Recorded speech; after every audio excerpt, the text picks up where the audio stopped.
मैं आप लोगों को बता रही थी कि mixed mixed enzymatic enzymatic method. Method. Okay, this is one step method.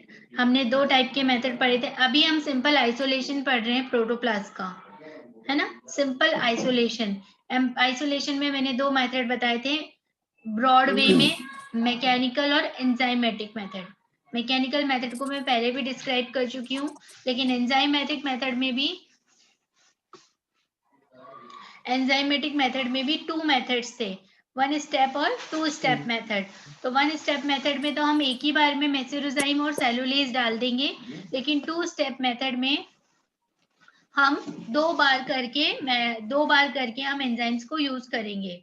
तो ये जो आपको दिख रहा है यहाँ पे मिक्स्ड एंजाइमेटिक मेथड, ये 1 स्टेप प्रोसीजर है। इसके अंदर हम दोनों ही एंजाइम्स को एक साथ पुट करेंगे, ठीक है। This is 1 step procedure in which both enzymes are used together to reduce time.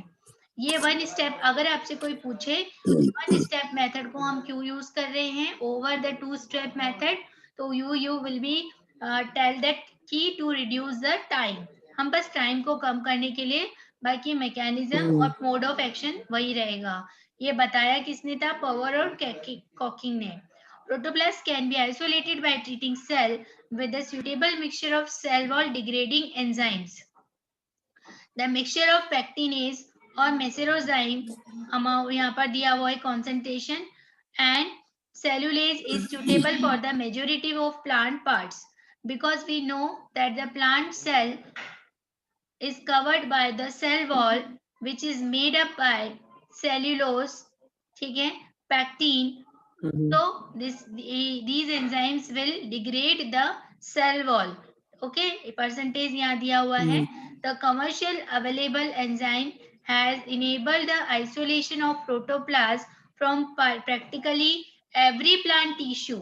अब यहाँ पर क्या होने लगा है देखो, जब किसी चीज को स्टैंडर्डाइज करते हैं तब हमें स्टैंडर्डाइज करना पड़ता है कि 0.1 लेना है कि 0.2 लेना है कि 1 लेना है कि 1.9 लेना है, और वो आपके प्रैक्टिकल पे डिपेंड करता है। पर आजकल ऐसा भी होने लगा है, जो लोग थरली प्रोटोप्लास्ट पे काम करते हैं और उनको थरली प्रोटोप्लास्ट चाहिए होता है, उस कंडीशन में मैंने यूज नहीं किया, पर यहाँ पे लिखा हुआ है कि कमर्शियली भी वो एंजाइम का कॉन्सेंट्रेशन आपको मिलता है जिसको आप यूज करके आसानी से प्लांट सेल वॉल से प्रोटोप्लास्ट को आइसोलेट कर सकते हो, ठीक है।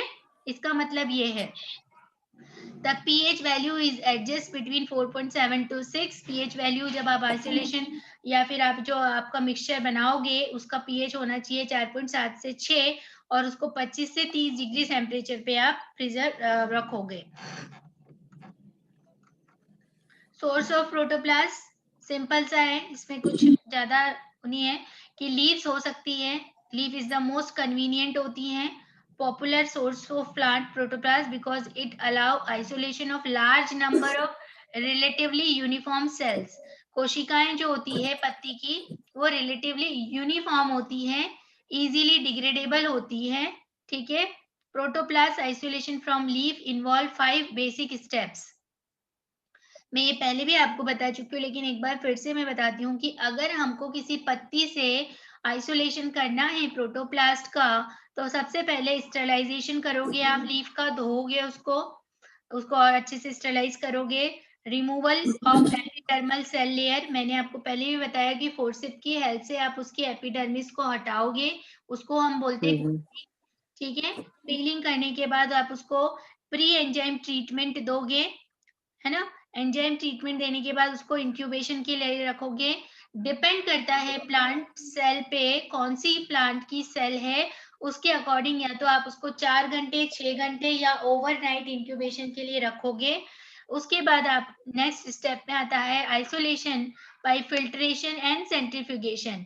चूंकि एंजाइम सॉल्यूशन के अंदर पूरी जो लीव्स के टिश्यूज है वो डिग्रेड हो जाएंगे, तो उस अवस्था में आपको उसको मिक्सचर क्रश करने की नीड भी नहीं रह जाती, वो पूरे से गल जाते हैं, और उसको फिर आपको फिल्ट्रेशन करना है, सेंट्रीफ्यूगेशन करना है, फिर सेंट्रीफ्यूगेशन करना है, फिर फिल्ट्रेशन करना है।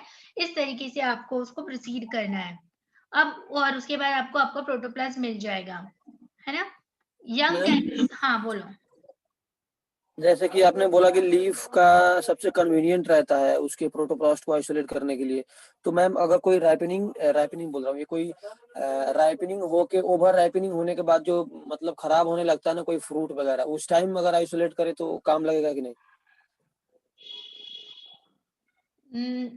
लग सकता है, पर वो जो आपको प्रोटोप्लास्ट मिलेगा ना उसकी टोटीपोटेंसी नहीं होगी, ठीक है।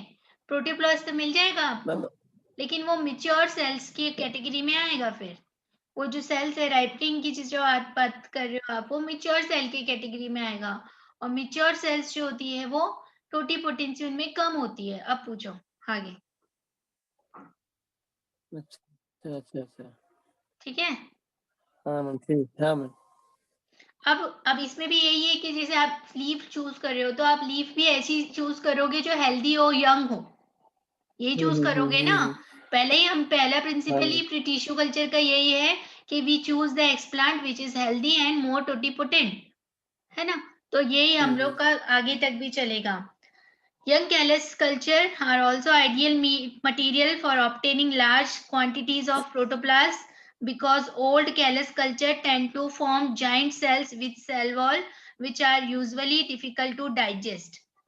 मेरी बात सुनो, देखो हमारा टॉपिक चल रहा है सोर्स ऑफ प्रोटोप्लास्ट, तो हमने लीव्स की बात कर ली। अब हमारा नेक्स्ट सोर्स आ रहा है, इन्होंने बताया है कैलस, कि कैलस की सेल से भी आप इजी वे में प्रोटोप्लास्ट निकाल सकते हो। तो इसके लिए आपको पहले इनविट्रो कंडीशन में कैलस डेवलप करना होगा, और कैलस एक आइडियल मटेरियल माना जाता है बिकॉज पहला पॉइंट ये कि वो इनविट्रो कंडीशन में है तो किसी भी तरीके का कंटामिनेशन नहीं है। दूसरा पॉइंट, उसकी सेल्स जो है वो अभी अनडिवाइडेड है, मतलब अनडिफरेंशिएटेड है ना। तीसरा हेल्दी है। तो यहाँ पे आपका जो कैलस है उसमें भी दो टाइप की कैलस हो जाते हैं, कि अभी जो आपने बना है न्यू कैलस, और कुछ कैलस है जो सालों से पड़ा हुआ है वो ब्राउनिश हो गया है। तो आपको ओल्ड कैलस नहीं लेना है, बिकॉज ओल्ड कैलस की जो सेल्स है वो मिच्योर हो जाती है, उसकी सेल वॉल रिजिड हो जाती है, उसको डिग्रेड या डाइजेस्ट करना एंजाइम के लिए थोड़ा सा ट्रिकी हो जाता है। So we will use the young callus for the protoplast isolation, ठीक है। और वो कैलस हम कोई भी सेल्स को बना सकते हैं ना मैम? हाँ हाँ, कैलस आपका किसी भी चीज से बन सकता है, चाहे लीफ हो, रूट हो, नोड हो, इंटरनोड हो, है ना। उसमें कोई इश्यू नहीं है। कैलस तो कैलस है, कैलस किससे एक्सप्लांट से बना वो खुद ही भूल गया है कि वो किससे बना था, है ना। तो हमें उससे कोई लेना देना नहीं है। Therefore, young actively growing callus is subcultured and used after 2 weeks for the protoplast isolation. Cell suspension culture, ये अभी हम सोर्स ही पढ़ रहे हैं केवल प्रोटोप्लास्ट आइसोलेशन के लिए। These also provide excellent source material for isolating protoplast. A high density cell suspension is centrifuged. After removing the supernatant, cells are incubated in enzyme mixture जो कि cellulase और pectinase है, in a culture flask, placed on a platform shaker for 6 hours to overnight depending on the concentration of enzyme and protoplast isolated. अब ये चीज अगर तुम्हें समझ में आई है तो मुझे समझा दो, वरना मैं तो समझाऊंगी। बताइए क्या लिखा है ये। मैम वही है कि जो कोई भी सेल का सस्पेंशन ले लेना है उसको कुछ जैसे कि नॉर्मली 1200 आरपीएम पर रोटेट करते हैं, उसमें सुपरनेंट और जो उसका रह जाता है ऊपर वाले को फिल्टर करके हटा देंगे और नीचे वाले को से हम ले लेंगे। सेल सस्पेंशन कैसे बनाते हैं? देखो, सिंगल सेल सेल कल्चर, जब सस्पेंशन बनाने के लिए सिंगल सेल कल्चर करते हैं तब हम लिक्विड मीडिया यूज करते हैं, ठीक है।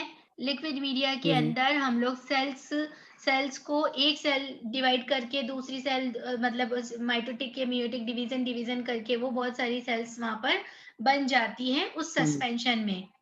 वो होता लिक्विड मीडिया है, लेकिन सेल की वजह से वो सस्पेंशन बन जाता है, इसलिए उसको बोलते हैं सेल सस्पेंशन। अब पॉइंट आता है कि इस सेल सस्पेंशन को, और जनरल जाहिर सी बात है कि सेल अगर सिंगल है और इस तरीके से अकेली है तो वो हाईली टोटीपोटेंट होगी, और उस हाई डेंसिटी सेल सस्पेंशन को हम सेंट्रीफ्यूज करेंगे। सेंट्रीफ्यूज करने की वजह से जो हमारा जो हैवी पार्ट है वो पैलेट के फॉर्म में आ जाएगा और लाइट पार्ट है सुपरनेटेंट के फॉर्म में आ जाएगा। तो हमको रिमूव कर देना है सुपरनेटेंट को, और फिर जो हमारी बची हुई नीचे जो सेल है उस सेल को हमको हमारे डाइजेस्टिंग मिक्सचर में डालना है, यानी एंजाइम मिक्सचर में डालना है। और उसको हमको डिपेंड करता है आप कौन सा प्रोसीजर यूज करते हो, डाल करके आप उसको शेकर पे रखो 6 घंटे, 8 घंटे, 12 घंटे, 24 घंटे या ओवरनाइट। उसके बाद उसको आप जो भी आपका आगे का प्रोसीजर है वो करो। यानी आपका एक्सप्लांट जो हुआ या आपका जो सोर्स जो हुआ यहाँ पर वो क्या हुआ, cells from the cell suspension. Understood? अब ये देखिए isolation, culture and growth. Protoplast in culture media at known density, 1 volume of protoplast in culture media. अब यहाँ पर आपने प्रोटोप्लास्ट को, एक ये बीच में आ गया है, इसको हम बाद में भी देख सकते थे, चलो एक बार चलते हुए देख ही लेते हैं इसको। प्रोटोप्लास्ट कल्चर मीडिया में डाल दिए आपने, लिक्विड मीडिया है आपने डाल दिए हैं। Volume of culture media in culture media एक आपने निकाल के यहाँ पर देख रहे हो आप इसको, अगार पे आपने इसको डाल दिया है। उसके बाद में इस तरीके से dishes inverted and incubated at 25 illumination.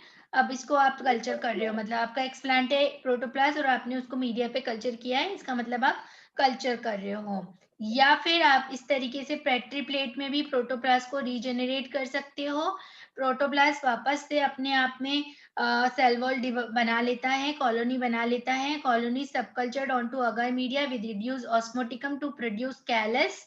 ठीक है, इस टाइप से हर एक प्रोटोप्लास्ट अपने चारों तरफ सेल वॉल बना के डिवाइड होने लगता है। और फिर उसको आप अदर मीडिया पे डालोगे तो शूट्स जनरेट होगी और रूट्स जनरेट होगी। ठीक है, नहीं मैं ये बता रहा है कि कॉलोनीज बना लेगा कैसे? कॉलोनीज बना लेगा ना, कॉलोनी का मतलब है मास बना लेगा अपने चारों तरफ। कॉलोनी वो मतलब फंगल डिवाइड है, होगा? हाँ चाहे फंगल या आइसो डिवाइजन, डिवीजन क्यों नहीं होगा, डिवीजन 100% होगा, उसमें न्यूक्लियस है। ठीक है, तो ऐसे फ्रेजाइल होकर क्यों डिवाइड करेगा मैम? एक फ्रेजाइल कॉम्पैक्ट कहाँ फ्रेजाइल हो रहा है वो, ये सिंगल प्रोटोप्लास्ट है, सिंगल अच्छा है अच्छा ये, सिंगल प्रोटोप्लास्ट है, एक बिंदु एक टॉपिक अच्छा अच्छा, हाँ हाँ पॉइंट, हाँ आपको एक प्रोटोप्लास्ट है वो। ठीक है, टेस्टिंग द वायबिलिटी हाँ। ऑफ आइसोलेटेड प्रोटोप्लास्ट, आपको वायबिलिटी प्रोटोप्लास्ट की चेक करनी है। तो कैसे करोगे, the hmm, isolated protoplast should be healthy, healthy होना चाहिए, वायबल होना चाहिए in order to proper division regeneration. This can be done by microscopic observation of untreated cells after staining the cells with suitable chemical to indicate active metabolism in protoplasm। ये मैं पहले भी बता चुकी हूँ कि आपने जब आइसोलेट कर लिया है तो आइसोलेशन के बाद आप कंफर्मेशन लोगे कि प्रोटोप्लास्ट इतना छोटा है कि आपको नेकेड आई से नहीं दिखाई देगा। उसको आप कंफर्मेशन करने के लिए माइक्रोस्कोपिक डाइस और माइक्रोस्कोप प्रोसीजर यूज करोगे। ठीक है, अब मुझे लगता है हम लोग कल इसको कंटिन्यू करें नेक्स्ट क्लास में। ठीक है, ओके ठीक है, हाँ। ओके।